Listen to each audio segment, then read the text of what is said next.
Hello, what is up mga ma'am, sir, ma'am? Ako po si Ralph Cifra, isang visual artist from Manila, Philippines. And today we are going to custom repaint the Destiny Gundam from Dragon Momoko 1:100 scale. Medyo matagal-tagal ko na rin na-build to. Balikan lang natin para i-custom repaint natin.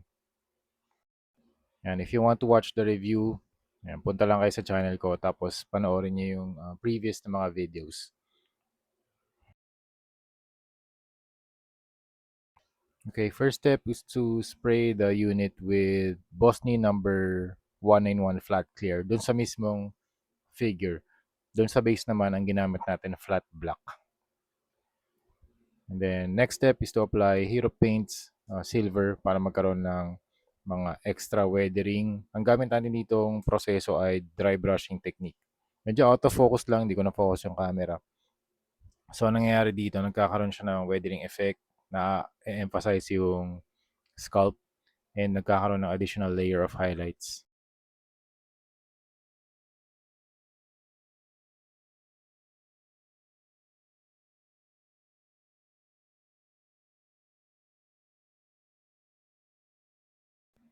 Okay, next step is to use ultra white. Ginagamit ko to sa mga parts na gray kasi yung body niya is color gray, hindi siya white. So mag-add lang tayo ng extra layer of highlights.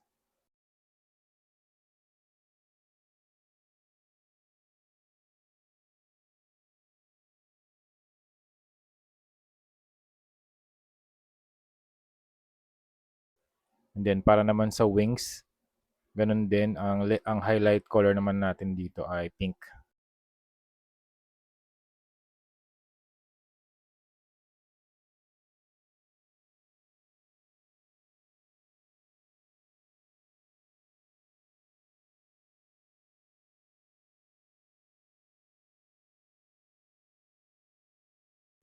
And para mas maging vibrant pa yung pink, nag-apply na rin ako ng fluorescent pink.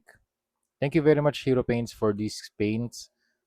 If you want to know, thank you for sponsoring this video. If you want to know more about Hero Paints, punta lang kayo sa Shopee or Lazada and then search Hero Paints, Hiro, doon sa search bar.